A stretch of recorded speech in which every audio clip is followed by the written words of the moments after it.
Apocalipse, capítulo 1. Vamos ficar em pé toda a igreja, mas para a gente poder descansar um pouco aí de estar sentado. Eu lerei os versos ímpares e toda a igreja, numa só voz, bem bonito, lerá os versos pares. E assim leremos todo o capítulo 1 do livro de Apocalipse. Revelação de Jesus Cristo que Deus lhe deu para mostrar aos seus servos as coisas que em breve devem acontecer e que ele, enviando por intermédio do seu anjo, notificou ao seu servo João.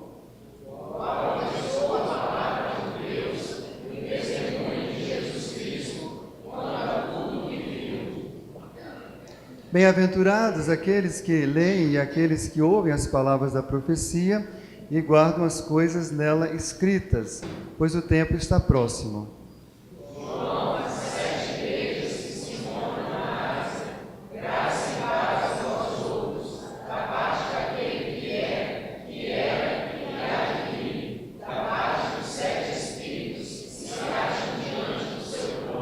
E da parte de Jesus Cristo, a fiel testemunha, o primogênito dos mortos e o soberano dos reis da terra, àquele que nos ama e pelo seu sangue nos libertou dos nossos pecados. E nos constituiu reino, sacerdotes para o seu Deus e Pai, a ele a glória e o domínio pelos séculos dos séculos. Amém. Eis que vem com nuvens e todo olho o verá, até quantos o traspassaram, e todas as tribos da terra se lamentarão sobre ele, certamente. Amém.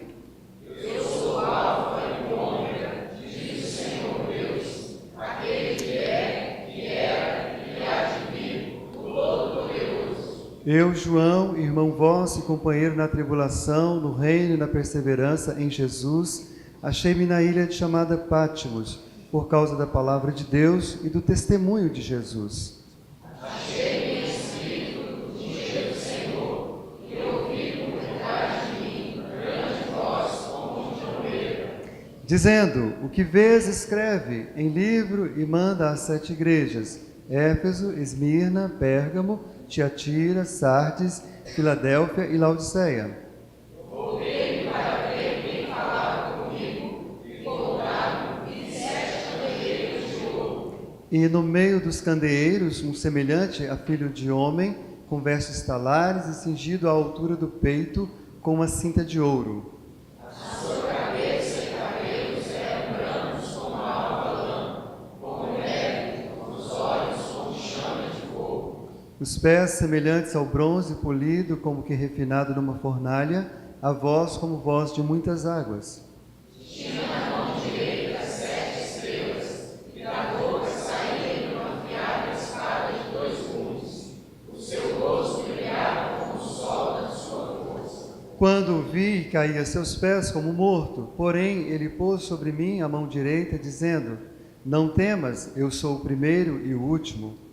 E a ele que vi, estive morto, mas eis que estou vivo pelos séculos dos séculos, e tenho as chaves da morte e do inferno. Escreve, pois, as coisas que viste, as que são e as que hão de acontecer depois destas. Quanto ao mistério das 7 estrelas que viste na minha mão direita, e aos 7 candeeiros de ouro, as 7 estrelas são os anjos das 7 igrejas, e os 7 candeeiros são as 7 igrejas. Amém. Deus abençoe essa palavra em nosso coração. Os irmãos podem se sentar. Meus amados e queridos irmãos, nessa noite eu quero compartilhar com os irmãos o tema Uma Igreja Viva para o Deus Vivo. Nós tivemos domingo passado o DIP, Domingo da Igreja Perseguida, acho que todas as igrejas lembraram, pelo menos em algum momento, e a gente sabe que muitas igrejas têm sido extintas, né? Igrejas inteiras têm sido pessoas mortas, né? Em templos destruídos. E isso nos lembra aqui do livro de Apocalipse, desse livro que a gente acabou de ler o primeiro capítulo, porque quando João escreve Apocalipse, exatamente isso estava acontecendo. Domiciano, o rei do Império Romano, ele tinha resolvido que ele deveria ser adorado. Então ele não aceitava a concorrência. Como ele sabia que os cristãos adoravam o Deus vivo, Criador dos céus e da terra, ele simplesmente fechava as igrejas, matava todo mundo, e era nesse nível. João estava exilado, né, na ilha de Patmos, e aí vem a palavra de Jesus, como ouvimos aqui, trazendo uma palavra de orientação, de consolo e de esperança, não somente para João, que estava ali na ilha, mas para toda a igreja, começando especificamente por essas 7 igrejas. Mas nós vamos ver claramente no livro de Apocalipse, nós vemos isso em outros livros da Bíblia, que na verdade as igrejas morrem não porque há uma perseguição política, ao contrário, quem conhece um pouquinho de história da igreja sabe que todos os tempos onde a igreja foi perseguida, onde cristãos foram mortos, a igreja se tornou mais viva e cresceu mais, né? O sangue dos mártires, de fato, eram como sementes do Evangelho, e mais pessoas iam se convertendo.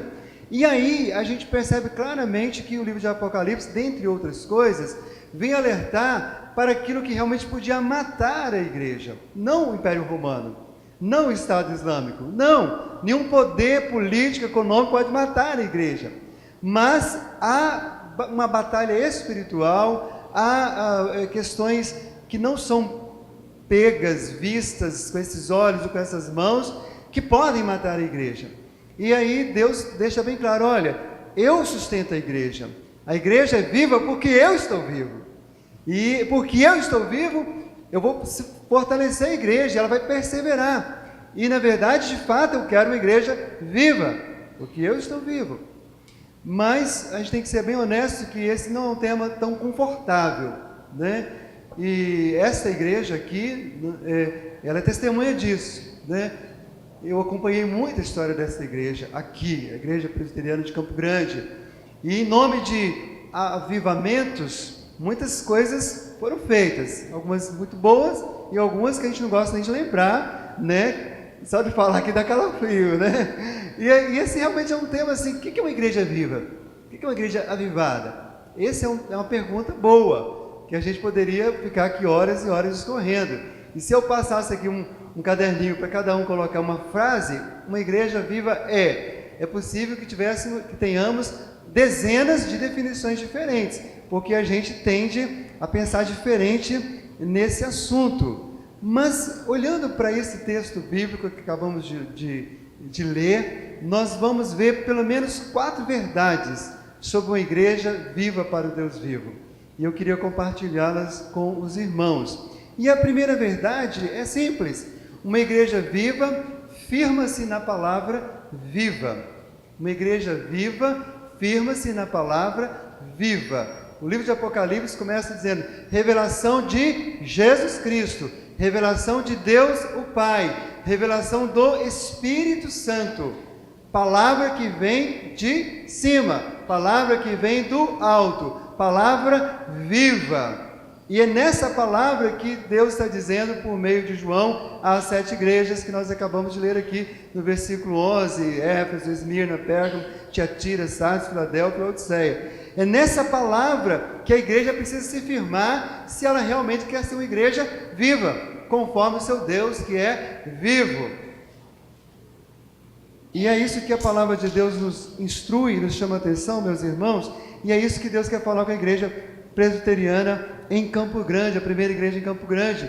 Esta igreja é tão mais viva quanto mais firme ela está nas Escrituras, na palavra. A palavra de Deus, a Bíblia Sagrada, as Escrituras do Antigo e do Novo Testamento, que é revelada, inspirada, inerrante, infalível e imutável. Se você não se firma nessa palavra e não entende que ela é isso, não há vida. Não há vida. Mas quanto mais conhecedores das Escrituras e mais vivendo de acordo com ela, mais vida. Mas a gente precisa, meus irmãos, estar atentos a uma verdade que também está em Apocalipse, porém no último capítulo. A verdade é a seguinte: nem mais do que a palavra e nem menos. Qualquer igreja que vive com coisas além das Escrituras vai morrer. Ela pode ter aparência de viva, mas para Deus ela está morrendo. E qualquer igreja que vive aquém das Escrituras, não se importando com todas as Escrituras, também tende a morrer. E aí, no final de Apocalipse, olha a palavra dura: eu, a todo aquele que ouve a palavra da profecia deste livro, testifico, Se alguém lhes fizer qualquer acréscimo, Deus lhe acrescentará os flagelos escritos neste livro. Olha que coisa terrível. Se Deus for hoje colocar em prática essa palavra, sem usar qualquer misericórdia, muitos de nós, das comunidades cristãs hoje, iam receber flagelos terríveis. Porque a coisa mais fácil que tem é acrescentar coisa à Bíblia. Eu penso isso, eu interpreto assim, eu vejo assim, e vai acrescentando. A igreja tem feito isso ao longo da história. A igreja, lá pelo século IV até o século XVI, foi acrescentando um monte de coisas e práticas baseadas na tradição, como ainda existe hoje igrejas que elas não são firmadas nas Escrituras. Você pergunta, mas você não tem base na Bíblia? Não, mas a tradição ensina assim, né? Ou então, não, mas eu recebi uma revelação que é assim que tem que ser. Mas a Bíblia está dizendo que quem acrescenta qualquer coisa a essa palavra está passível de flagelos, escritos em Apocalipse. Quem já leu o livro de Apocalipse sabe que tem muitos flagelos. Deus me livre de qualquer um deles sobre a minha vida e sobre a sua vida. Depois ele continua dizendo: e se alguém tirar qualquer coisa das palavras do livro, desta profecia, Deus tirará a sua parte da árvore da vida, da cidade santa e das coisas que se acham escritas neste livro. Meus amados e queridos irmãos, então, lembrei de algo aqui que aconteceu essa semana, eu não vou contar, depois eu vou contar lá na minha igreja tudo, mas eu conversava com uma pessoa essa semana e falei assim, tem coisa que eu não posso contar em qualquer lugar, desculpa, mas eu falei com a pessoa assim, olha, brincando obviamente, né, poxa vida, se você fizer isso, né, ou não fizer isso, na verdade, brincando, eu falei, olha, Deus vai tirar um pouco do seu galardão, né, aí ela me mandou assim, pode dizer, pastor, meu galardão já está tão pobrezinho, você ainda vai tirar? Você acha que Deus vai tirar? Eu já não tenho feito muita coisa. É claro que isso é uma brincadeira. Mas aqui não é brincadeira. Diz a Bíblia que você desconsiderar as Escrituras, dizer eu não creio, isso não serve, eu tiro, isso aqui é Bíblia, isso aqui não é Bíblia, isso aqui é Bíblia, isso aqui não é Bíblia. Isso diz a palavra de Deus, irmãos, que Deus vai tirar parte da árvore da vida. Eu não sei exatamente o que é isso, mas vai ser uma coisa ruim, não vai ser coisa boa não, só uma palavra aqui com advertência. O fato, meus irmãos, que uma igreja que não conhece tudo que Jesus ensinou, uma igreja que não lê as Escrituras, que não medita, ela já está morrendo, porque nossa vida está nesse alimento. Imagine cada um de nós aqui, meus irmãos, que parar e falar assim, eu não vou me alimentar, eu não quero mais, vai morrer. Parar de se alimentar da palavra viva é morte na certa. A palavra de Deus, ela é comparada, por exemplo, ao martelo, porque quebra os corações empedernidos, endurecidos, parecendo com pedra, mas a palavra de Deus também restaura a alma, alegra o coração, ilumina os olhos. Tudo isso está acontecendo aqui agora, e pode acontecer cada dia na sua vida, à medida que você está firmado na palavra de Deus. É a palavra que ressuscita os mortos, é a palavra de Jesus que falou, Lázaro sai para fora, e ele saiu. É a palavra com que mortos, faz com que mortos espirituais recebam vida. Quantos irmãos aqui andavam mortos espirituais, mas a palavra viva chegou e trouxe vida e trouxe salvação? É por isso, meus irmãos, que no versículo 3, Jesus Cristo vai dizer para João, bem-aventurados, João, aqueles que leem e aqueles que ouvem as palavras da profecia e guardam as coisas nelas escritas, pois o tempo está próximo. Ele está dizendo, feliz é a igreja que lê, que ouve e que guarda a palavra de Deus viva. Quanto mais guardar, mais feliz, mais alegre, mais renovada, mais animada, mais fortalecida. Irmãos, o avivamento não está em nenhuma novidade. O avivamento não está em invenção de moda. O avivamento está cada vez mais estarmos vivos na palavra. Nossa igreja esse ano estamos estudando nos pequenos grupos o livro de Atos, desde fevereiro até dezembro, cada dia uma porção. E é maravilhoso a gente perceber que se a gente quer ser uma igreja viva, não é olhar nada que está acontecendo agora, é voltar ao início de tudo, é olhar para as Escrituras, olhar como a igreja era no início e aprender com ela a ser igreja de novo. Porque a grande verdade é que todos nós, eu falo aqui de uma forma geral, claro que todos estão procurando mudar, mas temos tantas coisas para tirar, para desintoxicar, que nós acrescentamos. Coisas que vão matando a igreja e a gente acha que vai trazendo vida. E o Espírito Santo, que fala nessa noite, mostra essa igreja, o que ela tirou, que precisa colocar, o que ela colocou que precisa tirar, mas não de acordo com qualquer pessoa, mas de acordo com a palavra viva de Jesus. Porque esta palavra, meus irmãos, é aquela palavra viva e eficaz, mais cortante que qualquer espada de 2 gumes, e penetra até o ponto de dividir alma e espírito, juntas e medulas, é apta para discernir os pensamentos e propósitos do coração. Primeira Igreja Presbiteriana em Campo Grande, seja uma igreja viva, cada dia mais firmada na palavra viva. Amém, meus irmãos? Mas na igreja viva, também olhando para esse texto, nós aprendemos que é uma igreja que glorifica ao Deus vivo, que serve ao Deus vivo, que adora ao Deus vivo. João aqui, ele faz uma dedicação, né, ao próprio Deus. Ele diz assim, àquele que nos ama e pelo seu sangue nos libertou dos nossos pecados e nos constituiu reino, sacerdotes para o seu Deus e Pai. A ele a glória, o domínio pelos séculos dos séculos. Amém. Uma igreja é tão mais viva quanto mais ela glorifica a Deus, quanto mais ela está na presença de Deus, quanto mais ela se rende a Deus, quanto mais ela reconhece a soberania de Deus. Ele diz aqui, né, ao soberano dos reis da terra, a quem tem o domínio pelos séculos dos séculos. Quanto mais Deus é glorificado, quanto mais o reino de Deus é estabelecido, mais viva é a igreja. Mas quanto mais o homem é glorificado, a carne é glorificada, o pecado é glorificado, as coisas são glorificadas, mais morte para a vida da igreja. Eu recebi uma mensagem um dia desse, né, por esses meios eletrônicos, que os irmãos com certeza recebem, né? Eu brinquei lá na igreja e lembrei agora. Gente, eu estou assim para tomar uma decisão. Aliás, igreja, pessoal de Jardim Camburi, atenção. Vocês vão saber de primeira mão, hein? Mas vou compartilhar na igreja no próximo domingo. Irmãos, eu preciso sair dos grupos de WhatsApp. Isso está me matando, né? Só na igreja tem uns 40 que eu estou, né? Fora os fora da igreja. E eu vou sair, porque tem gente que não tem o que fazer, manda mensagem toda hora. Eu tenho uma senhorinha, eu tô com essa senhora no WhatsApp, porque eu estou orando pela conversão dela, oro por ela. Vou falar o nome não, porque ela deve estar assistindo. Mas ela manda 10, 20, 30 vídeos, meu celular entope, né? Mas eu quase não consigo nem ver, eu dou uma olhada assim, vou limpar, né? Mas de vez em quando, assim, entre aspas, eu peço uma revelação assim, qual vídeo que eu vou ver? Eu preciso de ver um, né? Brincadeira. Pelo menos para ela saber que eu vi, porque agora você tem que saber como sabe se você viu ou não, tem que ver um para agradar. Menino, olha, essa foi boa, olha o que a pessoa me mandou. Eu achei fantástico, tem a ver com o que Deus está nos falando agora, de uma igreja viva que glorifica o Deus vivo. Diz assim, uma igreja não tem palco, uma igreja tem altar. No palco há performance, no altar há sacrifício. Igreja não tem show, igreja tem culto. No show há exibição, no culto há rendição. Igreja não tem estrelas, tem servos. Estrelas aparecem, servos obedecem. Igreja não tem fãs. Igreja não tem fãs, igreja tem discípulos. Fãs aplaudem e bajulam. Discípulos aprendem e seguem.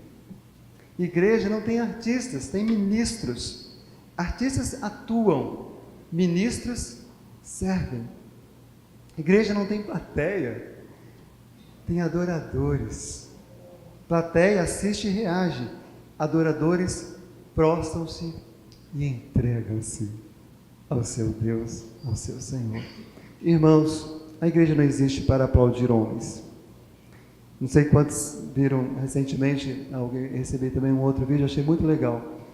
Quando um pregador americano veio ao Brasil e aí quando ele pega o microfone, começam os aplausos. E as pessoas o aplaudem por um bom tempo, até que ele consegue falar e ele dá uma repreensão dura. Ele diz, meus irmãos, eu não saí dos Estados Unidos para vir ao Brasil para receber aplausos de vocês. Eu saí dos Estados Unidos para vir ao Brasil para aplaudir o mesmo Deus que vocês servimos, para glorificar a Deus, para adorar a Deus. Em nome de Jesus, nunca mais façam isso comigo nem com absolutamente ninguém.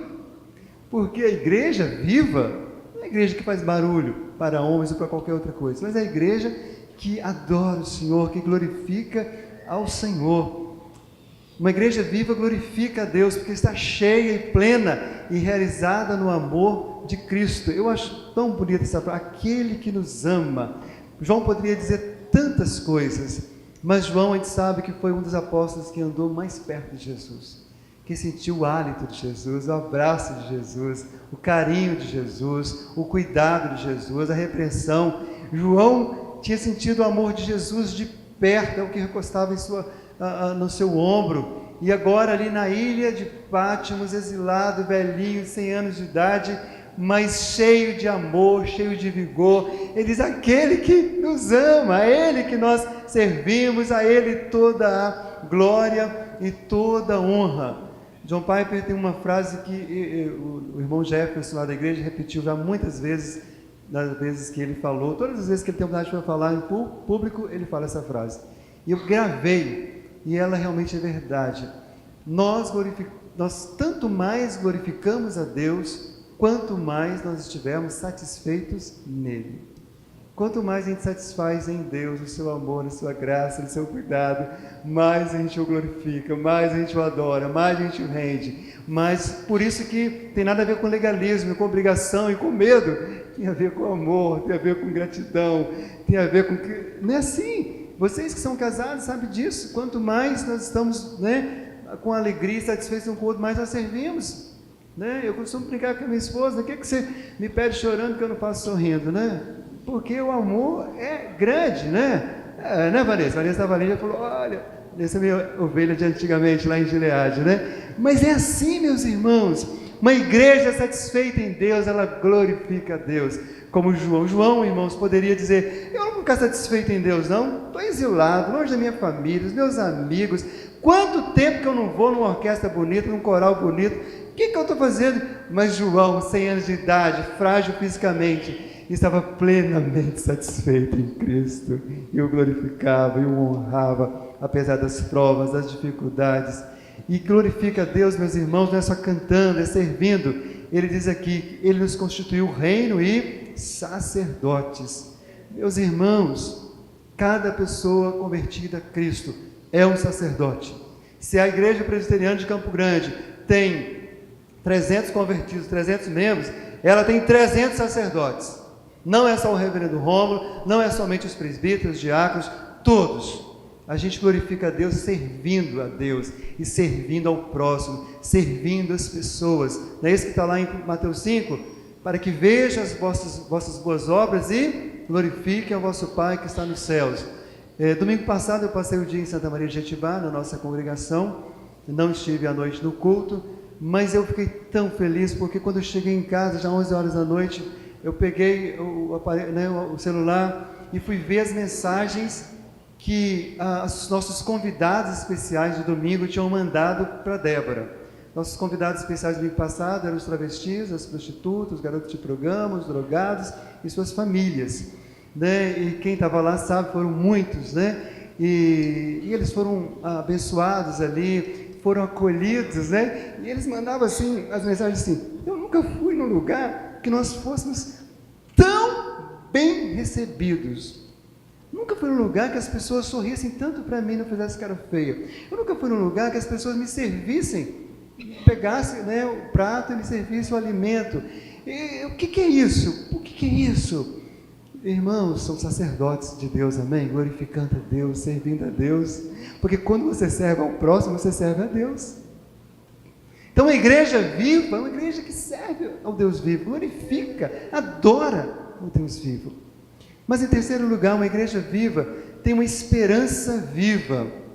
Nos versos 7 e 8, há essa esperança anunciada: eis que ele vem com as nuvens, e todo olho verá, até quantos o traspassaram, e todas as tribos da terra se lamentarão sobre ele. Certamente, amém. Eu sou o Alfa, o Ômega, diz o Senhor Deus, aquele que é, que era e que há de vir, o Todo-Poderoso. Escreve, pois, as coisas que viste, e as que são, e as que hão de acontecer depois destas. eu vejo assim que carinho de Jesus com João e com a igreja. Provavelmente João morreu logo depois, né, de ter escrito e entregue isso para alguém. Mas antes de João morrer, Jesus renovou a esperança de João e da igreja, dizendo: olha, vocês estão sofrendo perseguição, tribulações, mas tem esperança, porque eu estou vivo e eu vou voltar e eu vou resgatar todos vocês. E os que não esperarem a minha vinda, eu vou recolher primeiro e eu vou recebê-los na minha presença.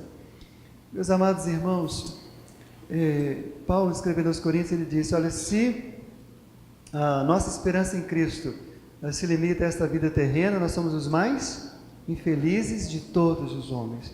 Tem muito crente infeliz, porque a sua esperança é só com coisas absolutamente perecíveis. Claro que Deus é tão generoso, bondoso, providente, e Ele faz tantos até mimos para nós, né? Até mimos, né? Eu estou com um mimo de Deus tremendo, né? Tremendo. Já comprei minhas passagens para Londres, irmãos, glória a Deus.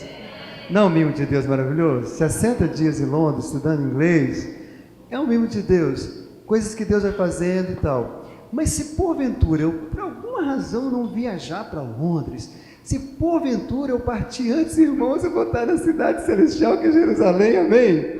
Completamente satisfeito, porque a minha esperança maior não é ficar 2 meses em Londres, a minha esperança maior é passar a eternidade em Jerusalém, que não tem ataque terrorista, não tem prédio pegando fogo, uma coisa boa, muito melhor, né? Aliás, eu estou achando que Deus está me levando para Londres para trabalhar mesmo, né? Porque tanta coisa acontecendo, eu vou estar lá e arregaçar as bancas e servir aquela cidade. Então, a gente pode ter sonhos, irmãos, a igreja pode ter sonhos terrenos, não tem problema, mas a nossa esperança está lá na frente, amém, meus irmãos? Eu tenho ido a muitos velórios, né? Isso aqui eu vou contar porque aqui eles não sabem, você já sabe, né? Irmãos, tem 8 anos, 6 meses que eu estou em Jardim Camburi, nunca morreu um membro da minha igreja. Quem quer a transferência para lá? Brincadeira, viu, gente? Foi arrolado no hall, não segura mais. Mas também igual de Ezequias, 15 anos a mais, brincadeira. Mas mas é verdade, nunca ninguém, né? Morre parente, irmão, pai, filho, mas membro, ó, tá? Uma coisa tremenda, né? De me falar que eu estou igual o Dorico Paraguaçu, querendo inaugurar o cemitério, não consegue. Eu não, se Deus quiser, eu vou completar lá mais uns 15 anos, se Deus permitir, sem fazer velório de ninguém. Mas o que eu quero falar é o seguinte, queridos, eu tenho visto tanta gente desesperada no velório. Desesperada. E aí Paulo também viu, e a igreja de Tessalônica viu. Olha o que Paulo fala para a igreja de Tessalônica: não queremos, porém, irmãos, que sejais ignorantes com respeito aos que dormem, para não vos entristecerdes como os demais, que não têm esperança. Gente triste, cabisbaixo, com a vida morna, com a vida fria, quase morrendo, porque não tem mais esperança. Nós, porém, que somos do dia, sejamos sóbrios, revestidos na couraça da fé, do amor, tomando como capacete a esperança da salvação, porque Deus não nos destinou para a ira, mas para alcançar a salvação mediante o nosso Senhor Jesus Cristo. Que coisa linda! Gente, se a gente não cuidar da nossa mente, a gente fica desesperado, mas diz a Bíblia que Deus nos deu um capacete de esperança, que se chama salvação, seguro eterno. Partiu, está salvo, está com Jesus, esperança bendita para a glória dele. Olha que coisa mais linda, porque Deus não nos destinou para a ira, mas para alcançar a salvação. Não importa o que aconteça nesse país, nesse mundo que a gente está vendo, com tantos problemas, com o terrorismo, né? Na semana, daqueles mensagens mentirosas, né? Chegando 13 navios, né? Com não sei quantos milhões de muçulmanos, e esse meu WhatsApp encheu de coisas. Pastor, será que é verdade? Pelo amor de Deus, como é que eu vou fazer? Falei, querida, aí logo depois, né? Eu sempre tenho uns irmãos mais espertos. Mentira pura, isso não é verdade. É verdade que foi mudadas as leis aí de imigração, mas não tem 13 navios. Mas se vier, qual o problema, irmãos? Nós vamos evangelizar de com força, amém? E o Senhor vai salvar essas pessoas, né, mineira aí, de com força, né? Vamos evangelizar para valer, com alegria, porque nós temos esperança. E mais, Deus não nos destinou para a ira. Ô, gente, eu não sei você, mas eu confesso que eu só fui experimentar a alegria da minha salvação, assim, para valer, com muita intensidade, quando eu compreendi isso. Que Deus não me destinou para a ira, mas para a salvação eterna. Quando eu não tive mais certeza disso. Então, não importa o que aconteça, eu sei meu destino, eu sei o final da minha história. Não é para ira, não é para condenação, é para vinde benditos do meu Pai. E essa esperança, irmãos, deve encher o seu coração todo dia. Deve alegrar o seu coração todo dia. Eu pergunto, onde está a sua esperança? Espero que não seja aí, né? Eu fico muito triste com as notícias que a gente vê no jornal, né? Ontem, quem assistiu o Jornal da Noite deve ter ficado chateado da vida, né? Mas teve uma coisa boa, porque o camarada detonou todo mundo, não sobrou ninguém, né? Pegou os 3 maiores, pá. Sabe por quê? Para ver se esse mundo, esse Brasil, se o brasileiro enxerga que a esperança nossa não é partidária, meus irmãos. Não tem nenhum problema, você deve ter suas convicções políticas, mas nossa esperança não é partidária, nem política, nem gente. É do Deus vivo que está sentado no trono, amém, meus irmãos? E que vai efetuar. Se a Lava Jato não é nada, Deus vai julgar. Ninguém escapa ao juízo de Deus. Ninguém escapa ao juízo de Deus. Tudo que se faz, um dia Deus vai pedir conta. Nós temos essa esperança, então não precisa ficar desesperado. Ai, que injustiça. Não, Deus vai fazer a justiça. Algumas aqui, outras na eternidade, e vão para frente. Agora tem muita gente aí triste, né? Eu sei, irmãos, que o mar está balançando, o mar está revolto, o vento está forte. Sei que tem irmãos desempregados, pessoas passando por enfermidade. Eu sei, mas lembre-se daquilo que a palavra de Deus diz lá em Hebreus: forte alento tenhamos, nós que já corremos para o refúgio. Você já correu para o refúgio? Se você já correu, forte alento tenhamos, a fim de lançar mão da esperança proposta.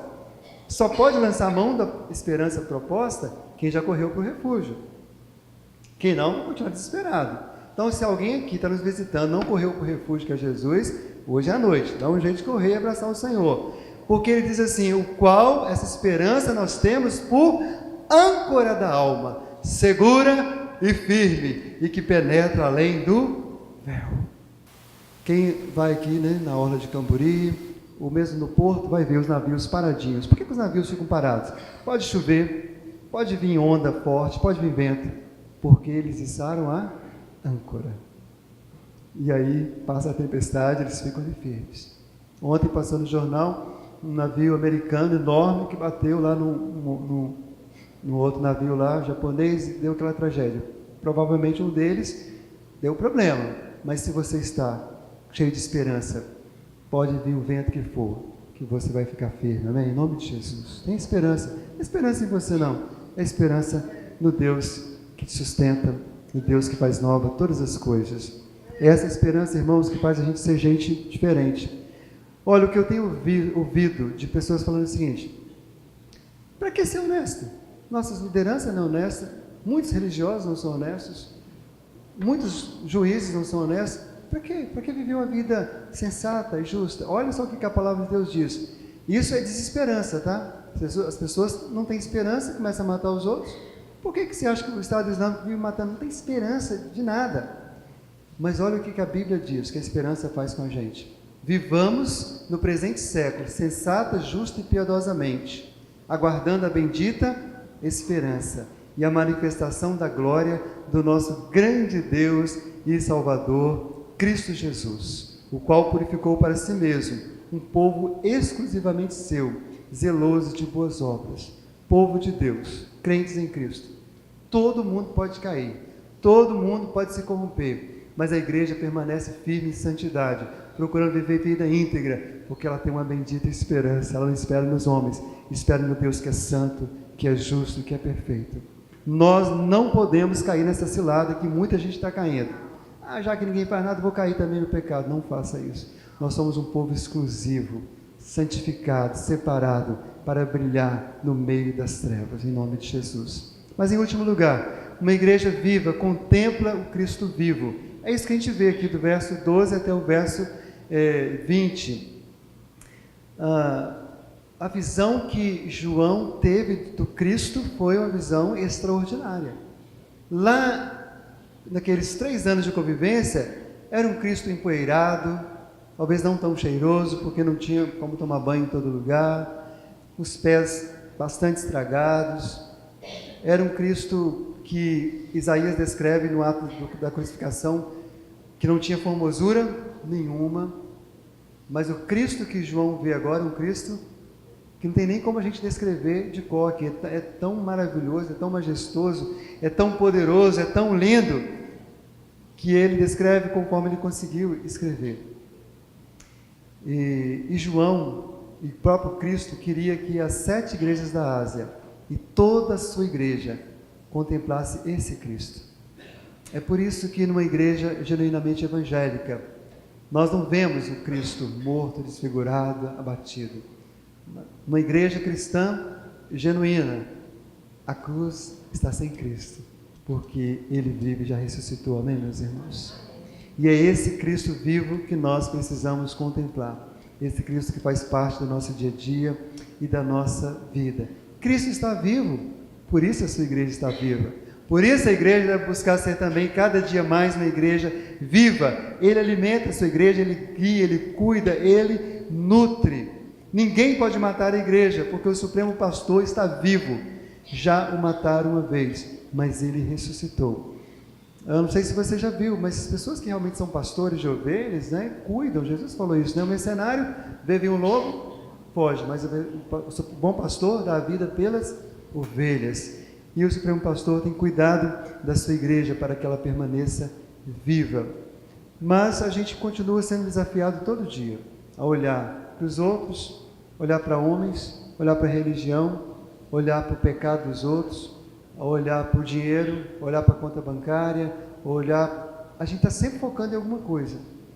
Mas, se você quer viver uma vida cheia de fervor, cheia de alegria, ser um homem vivo para o Deus vivo, uma família viva para o Deus vivo, por favor, olhe para aquele que é a própria vida. Olhe para Jesus. Para de olhar para você.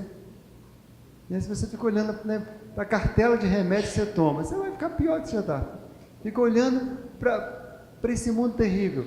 Olha para Jesus. Foi isso que o autor aos Hebreus entendeu e disse: olhando firmemente para o autor e consumador da fé, Jesus. Considerai, pois, atentamente aquele que suportou tamanha oposição dos pecadores contra si mesmo, para que não vos fatigueis, desmaiando em vossa alma.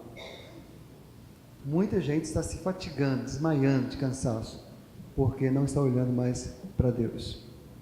E a verdade é essa mesmo, a gente não olhar, se a gente esquecer de olhar para Cristo, a gente se cansa facilmente.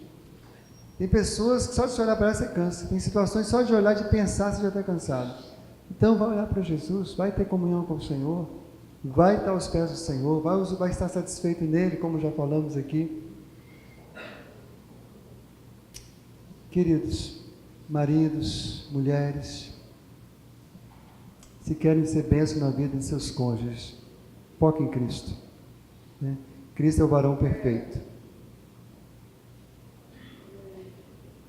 Eu queria concluir então, meus irmãos, dizendo e lembrando aos irmãos que Deus tem escrito a história dessa igreja local, e não tenho dúvida do que Deus já fez aqui nessa igreja.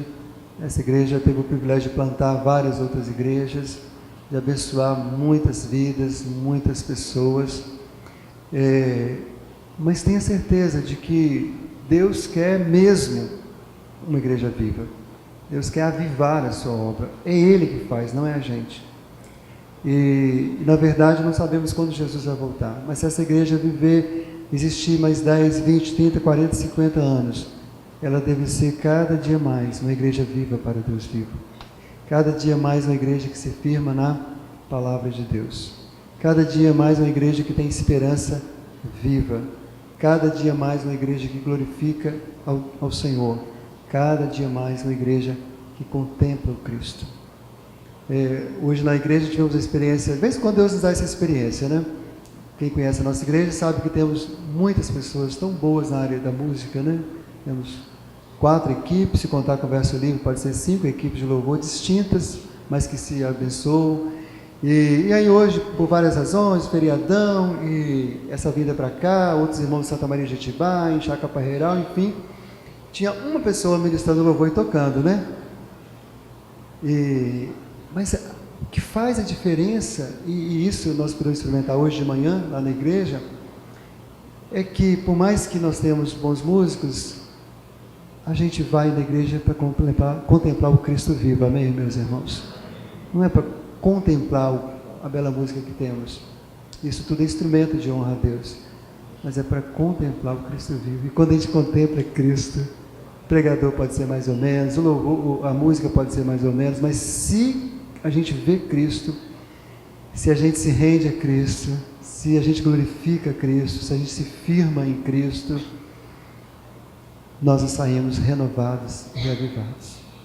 Mas tudo pode ser muito agradável aos olhos e aos ouvidos, mas se nós não contemplamos Cristo, se nós não glorificamos Cristo, nós podemos sair mais mortos do que chegamos.